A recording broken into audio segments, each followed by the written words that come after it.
Olá, tudo bem? Hoje, no dia 6 de junho, o Instituto do Cérebro comemora seu aniversário de 9 anos.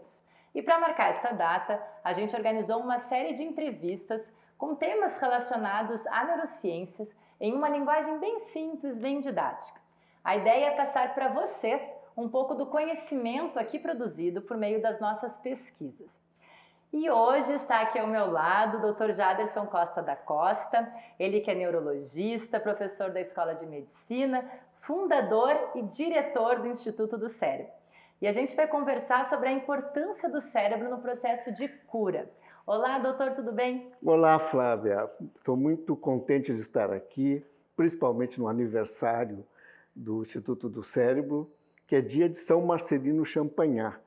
Então, eu já antevejo que o nosso tema vai pela transcendentalidade, pela espiritualidade e por alguns aspectos que estão relacionados ao cérebro humano.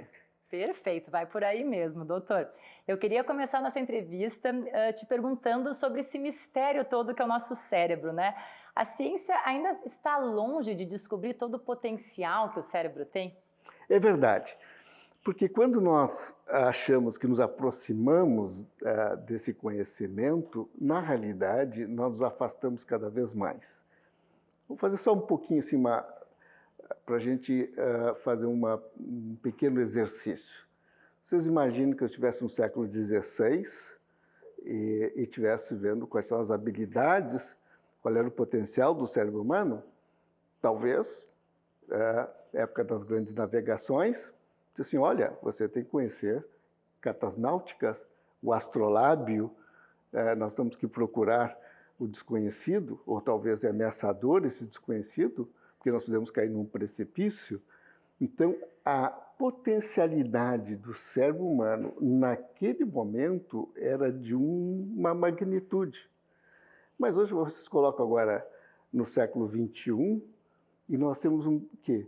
Pensando nesse mundo virtual, nós estamos pensando nos carros que não necessitam de um condutor, nós estamos falando de uma comunicação que nós não imaginávamos anos atrás, ou seja, nós estamos imersos em outro mundo, onde o potencial do cérebro que nós estamos descobrindo, nós estamos vendo crianças lidarem com muita facilidade com esse mundo digital, e diz assim, sim, não é o mesmo cérebro que nós tínhamos no século passado, talvez há 2 séculos atrás.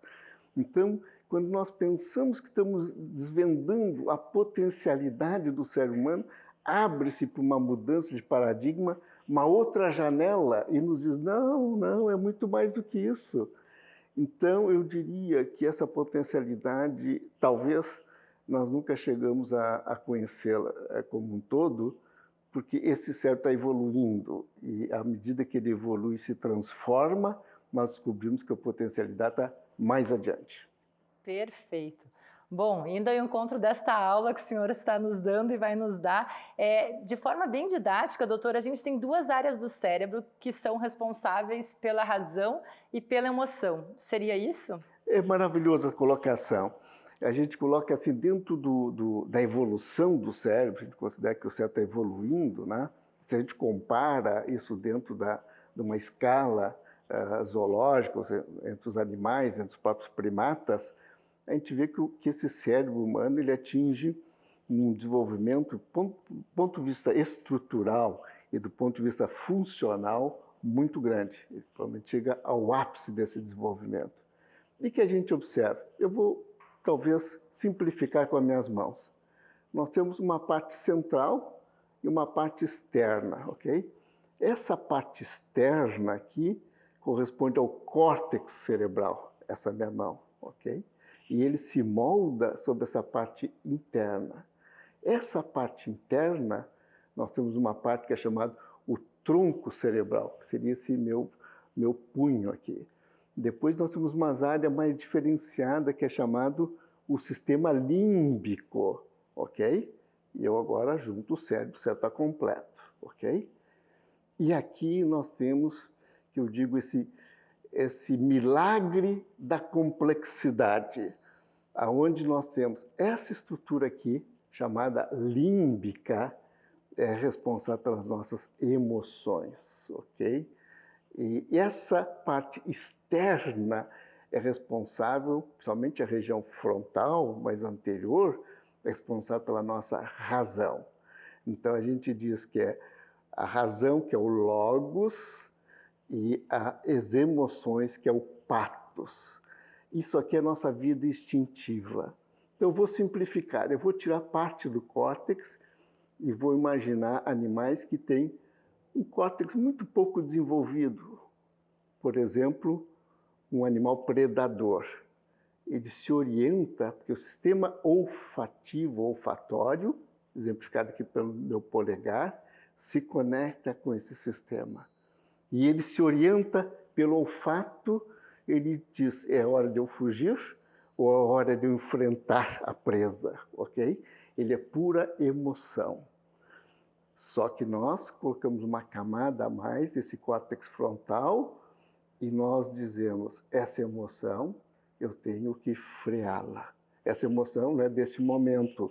Às vezes alguém nos faz alguma indelicadeza, por exemplo, no trânsito, fecha o carro, diz alguma bobagem, e a gente fica com uma vontade tremenda de parar, dizer um palavrão ou agredir essa pessoa. Aí o nosso lobo frontal diz assim, não, deixa disso. Para que fez isso? Isso não vai levar a nada. Entende? Ou seja, ele freia essa minha emoção. Então, o homem é composto dessa razão e dessa emoção. Inicialmente, eu te coloco dessa forma. Talvez mais tarde eu te acrescente uma outra dimensão. Nossa, mas o teu inicial já é uma aula inteira para mim, tá perfeito. Doutor, e o que acontece então no cérebro que pode causar uma doença neurológica? Que conexão, que desconexão acontece aí que acaba causando, desencadeando uma doença?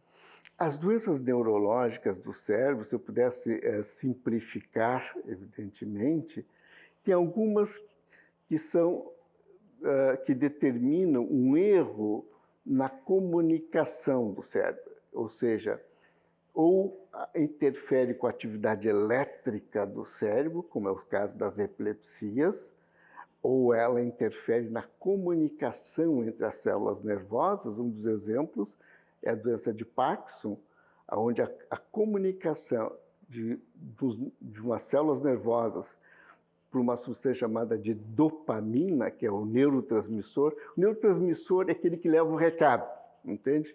Vamos chamar assim, é o estafeta, é aquele que vai levar o recado para o neurônio vizinho.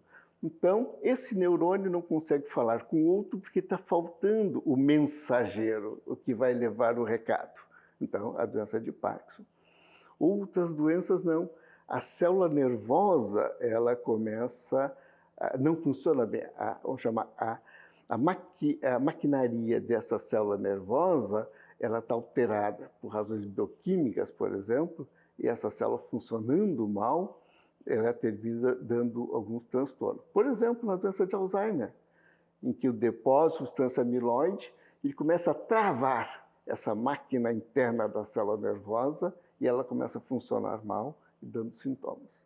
Perfeito. Doutor, tirando isso que são doenças mesmo, que a gente não tem como controlar, né? O que se sabe sobre a nossa real capacidade de dominar, entre aspas, o cérebro? Pelo menos os nossos pensamentos, o que a gente pode, de fato, controlar? Nosso cérebro é maravilhoso para o bem e para o mal. O cérebro, quando ele está, vamos colocar uma linguagem muito atual, uma linguagem que vem da informática, formatado para o bem, ele atrai coisas boas, entende? Quando ele está formatado para o mal, infelizmente, ele autodestrói a pessoa. Porque nós sabemos que inconscientemente esse cérebro funcionando dentro da paz, da harmonia, esse cérebro estando bem, ele mobiliza forças internas, algumas nós conhecemos, como os hormônios, outras nós desconhecemos. Por exemplo, também é conhecido a capacidade do cérebro de mobilizar anticorpos, defesas do organismo. É sabido de muitos anos, de décadas, por exemplo, que o indivíduo fragilizado por uma doença emocional, por uma depressão, ele é um alvo mais fácil de uma doença infecciosa, de uma baixa da imunidade. Então, o cérebro tem esse potencial. Então, cuide bem do seu cérebro, porque ele tem esse potencial de ajudar. Se fala muito no efeito placebo, a gente ouviu isso muito na pandemia. Olha, tem que fazer um estudo, você tem que usar, certificar que não é efeito placebo. Parte desse efeito placebo é aquele grupo que não recebeu medicamento, por exemplo, que recebeu uma pílula de açúcar e ele melhorou quando comparado com um grupo que recebeu medicamento. E você diz, mas como que uma pílula de açúcar pode fazer isso? É isso mesmo. Se eu acreditar muito nessa pílula de açúcar, se eu tiver fé, ok, esse meu cérebro vai trabalhar a meu favor e eu vou ter resultados surpreendentes. Doutor, então, nesse sentido, é importante a gente nutrir o nosso cérebro, a nossa vida, com pensamentos positivos? Vamos colocar assim, tem uma questão, vamos chamar assim de questão de nutrir com pensamento positivo, como tu disseste, é um posicionamento. Eu acho que mais do que isso, do que nutrir com pensamento positivo, evidentemente que é algo importante, é a gente ter consciência da sua capacidade, da sua reserva, e você conseguir se posicionar da seguinte maneira: eu não vou me entregar, eu vou conseguir vencer isso aqui. Por quê? Porque eu tenho forças internas que eu vou mobilizar para isso. Eu não vou me entregar. Eu não vou simplesmente aceitar que é assim e ter um fim determinístico dizendo, ok, isso estava escrito nas estrelas, isso era esse meu destino. Não, eu posso contrariar esse meu destino lutando contra isso. Então, não é só o pensamento, mas eu ter ações que alimentem isso. Então, vamos colocar, não basta eu simplesmente dizer assim, eu vou vencer essa minha dificuldade de memória, mas o que você está fazendo para isso? Não é só esse posicionamento. Você está se nutrindo bem, você está cuidando da sua saúde, você está exercitando a sua memória? Não basta só o pensamento, tem que ter ações. Perfeito. Entrando nessa esfera da espiritualidade, da fé, dos pensamentos positivos e das ações, a gente, quando lê a respeito desse tema, espiritualidade, ciência, a gente encontra, né, doutor, relatos de pessoas que afirmam ter sido curadas por causa da fé. Como é que a ciência explica isso? Então, a nossa emoção, a nossa razão e o cérebro humano tem uma função que é das transcendentalidade. Ele se pergunta, o que eu faço nesse mundo? De onde eu venho? Qual é a finalidade da vida? O que é felicidade? Essas coisas fazem parte desse questionamento, essas perguntas do mundo transcendental. Eu costumo dizer que existe uma transcendentalidade vertical e uma transcendentalidade horizontal. Transcendentalidade vertical, assim, é a minha relação com o cosmo, a minha relação com o Supremo. Mas existe uma transcendentalidade horizontal, que é a minha relação com o outro. Empatia, acolhimento, solidariedade. Essa é uma transcendentalidade horizontal. O homem tem essa dimensão transcendental ou essa dimensão espiritual. Espiritualidade não é religião. Lógico, eu posso exercer a minha espiritualidade na religião, mas eu não preciso ser religioso para ter porque faz parte da essência humana. Então, quando nós andamos a emoção, razão e esse componente da espiritual, da transcendentalidade anda com a gente. E nós podemos utilizar mais ou menos. Se eu sou alguém que tem essa relação com o outro, entende? Desta forma, eu estou exercendo a minha espiritualidade sem entrar em religião, sem entrar na igreja, nada disso. Ou seja, essa dimensão espiritual nos torna um ser complexo, singular, diferente e que permite talvez esse exercício sobre o cérebro em busca da cura, entende? Quando o cérebro é seu aliado e não se opõe ao processo porque ele não está bem, ele está mal. Então auxilia, pelo menos auxilia no processo de cura, doutor? Certamente. O que eu chamo a atenção, nós não devemos nos deixar de. Nós não devemos deixar de procurar o auxílio, o suporte, o tratamento médico que necessário ou o que for. Mas este aspecto ele é complementar. Torna a jornada mais fácil, torna-se o processo mais suportável e permite que a gente remova algumas forças que permitem promover o bem-estar e promover a saúde. São forças internas que nós não sabemos bem como acontece, mas nós sabemos que acontece. Doutor, então essas forças internas, elas existem? Qual é a relação delas com aquele famoso ditado de mente sã, corpo são? Maravilha, foi bom, Flávia, tu puxares esse assunto. Isso aí eu acho que é um exemplo, um magnífico exemplo dessa composição harmônica entre o cérebro e o corpo. Eles são interdependentes. O cérebro precisa ser alimentado, ele precisa receber oxigênio, receber sangue, ele precisa receber os nutrientes de forma adequada. Quem faz isso é o corpo como um todo. É o coração que vai bombear o sangue para o cérebro. É o fígado que vai controlar as substâncias tóxicas no organismo, eliminando-as. O rim que vai eliminar, depurar esse sangue.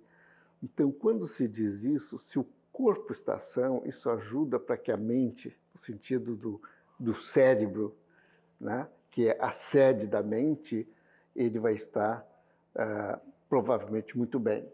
O que isso significa? Que nós temos que cuidar do corpo como um todo, ok? Então, quando nós falamos que uma das maneiras de a gente cuidar do cérebro, principalmente com a idade, ele está falando de cuidar, por exemplo, do diabetes, cuidar da hipertensão, cuidar do seu coração, cuidar do seu rim, porque se esses órgãos não estiverem funcionando bem, o cérebro é extremamente dependente deles. Esse cérebro vai começar a se atrapalhar. Ele também não vai funcionar bem, porque não está sendo bem irrigado, porque não está sendo bem alimentado. Vejam só, se nosso sangue tiver uma série de impurezas que não foram filtradas adequadamente, vai repercutir nesse complexo, nessa máquina maravilhosa que é o nosso cérebro, ok? Então, a mente sã em corpo são, ou seja, o corpo, essa simbiose entre cérebro e o restante do seu corpo tem que ser zelada e bem atendida. Perfeito, doutor. E nesse sentido, que dicas o senhor daria para que corpo e mente funcionem de forma saudável e adequada? Muito bem, Flávia. A gente podia então sintetizar. Eu já falei de alguns aspectos aqui, como controle da pressão arterial, cuidado com o seu coração, cuidado com o seu rim, com o corpo como um todo. Vamos acrescentar mais uma que é extremamente simples. Atividade física. Atividade física, somente atividade aeróbica, e não precisa muito. Não pensa que para alguém está se preparando para a Olimpíada, entende? Às vezes o caminhar diariamente em torno de uns 30, 40 minutos, ok? Evidentemente, se você tem uma disposição física melhor, você pode fazer uma esteira. Ou seja, a atividade física ela é extremamente importante para manter esse corpo são, atividade cardiovascular, mas manter também a sua mente. É boa para a memória? É boa para a memória. Ela evita o decréscimo, a perda da memória com a idade? Sim, tem trabalhos interessantíssimos mostrando isso. Uma boa nutrição. Entende? Vamos cuidar do seu colesterol, ok? Ou seja, dos lipídios, das gorduras do sangue. Vamos ter uma alimentação mais saudável e vamos fazer o controle, o seu check-up, os seus controles, para ver se existe alguma distorção e rapidamente tente compensar isso para manter a saúde do seu corpo e, evidentemente, com isso, a saúde do seu cérebro. Leituras, doutor, também ajudam? Então, neste mundo, vamos chamar assim, transcendente, nesse mundo da razão, muitas outras coisas ajudam. Então, assim, quando eu falei na transcendência, eu falei essa transcendência horizontal. Praticar essa solidariedade, essa empatia. Sabe qual é o maior beneficiado quando você faz um bem para alguém? Não é quem recebe. Não se enganem. É quem faz esse bem, ok? Então, isso é uma massagem no cérebro. Além disso, se nós estamos falando de uma vida intelectual, nós estamos falando nas questões de conhecimento, de atenção, de memória, como a Flávia colocou muito bem, a leitura, porque a leitura, ela permite que você viaje um pouco. Você está lendo, você tem que imaginar a cena que o autor está descrevendo, você tem que imaginar o personagem. Ou seja, a leitura, ela nos leva ao mundo da fantasia e dos sonhos. Aliás, sonhar faz muito bem, ou seja, dormir bem e sonhar faz muito bem. É nos sonhos que nós, de certa forma, como dizia um autor muito interessante, era o estudioso do sono, é no sonho que nós depuramos o nosso circuito elétrico do cérebro. Então, dormir bem, repousar, faz parte também disso. E ter alguns desafios na vida. Esses desafios são extremamente importantes. Desafio o que é? É fazer diferente algo que eu não estava acostumado a fazer. Eu não conhecia uma segunda língua. Eu vou me propor a isso. Eu não sabia pintar. Eu vou me propor a fazer isso. Eu nunca fui dado à música. Eu vou me propor a isso. Eu vou me propor a aprender um instrumento. Esse é um desafio. Ou seja, aquilo que é novo, aquilo que nos causa desconforto, que nos tira da zona de conforto, isso realmente é muito bom para o cérebro. E não esqueçam, o convívio social, conviver com as pessoas, o olho no olho, entende?